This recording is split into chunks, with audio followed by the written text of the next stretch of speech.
భర్త ఉండి కూడా ఆ భర్తను వేరుగా ఉంచాలని అనుకున్నదో అక్కడతోనే స్త్రీ యొక్క గౌరవము సమాజంలో దెబ్బతింటది. నువ్వు భర్త పక్కన నువ్వు కలిసి వెళ్తుంటే సమాజం దగ్గర నీకు గౌరవం, ఒక రకమైన గౌరవం ఉంటుంది. అదే నువ్వు ఒక్కదానివే మాటిమాటికి రోడ్ల మీద తిరిగితే నీకు గౌరవం ఉంటుందా? హలో, మాట్లాడుతున్నారా? నీకు దండ పెడుతున్నారా?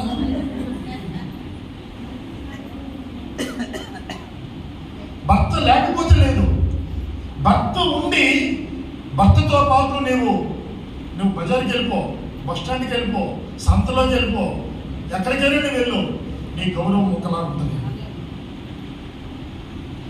కానీ భర్త ఉండి కూడా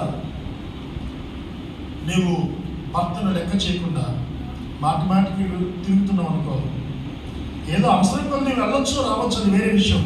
కానీ భర్తను ఎడమాసి ఏకాకిగా నీవు ఒక స్త్రీగా నీవు సమాజంలో తిరిగితే 10 మంది 10 రకాలైన రాళ్ళు నీ మీద వేస్తారంటారా, వేరంటారా? అది గౌరవమా, అగౌరవమా? అది ఘనత, ఘనహీనత? అది కీర్తియా లేకపోతే దుష్కీర్తి? అది దుష్కీర్తి, కీర్తి కాదు. ఒకవేళ నీ భర్తనో లేక నీ భార్యనో నీ బిడ్డలనో దేవుడు తీసుకుంటుంది వేరే విషయం. కనుక ఎప్పుడు కూడా భార్య భర్తను ఎడబాయకూడదు. ఇంకొక మాటలో చెప్పమంటారా, భర్తను బ్రతికుంటుండగా శాశ్వతంగా దూరం చేయకూడదు. ఇది బైబిల్ ఇస్తున్నటువంటి ఒక ఖచ్చితమైన ఆజ్ఞ. అందుకని అక్కడ ఉంటాడు, నేను కాదు, పెండ్లైన వారికి నేను కాదు, ప్రభువే సెలవిస్తున్న ఆజ్ఞ. భార్య భర్తను ఏం చేయకూడదు, ఎడబాయకూడదు.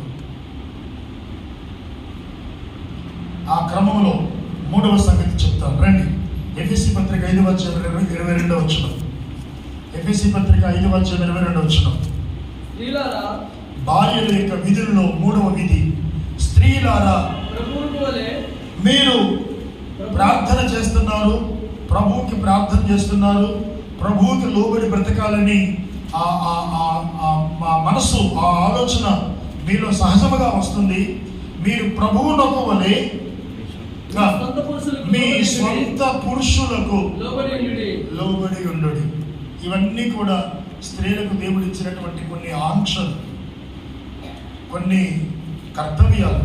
ఒకటి, భర్తలను సన్మానించాలి.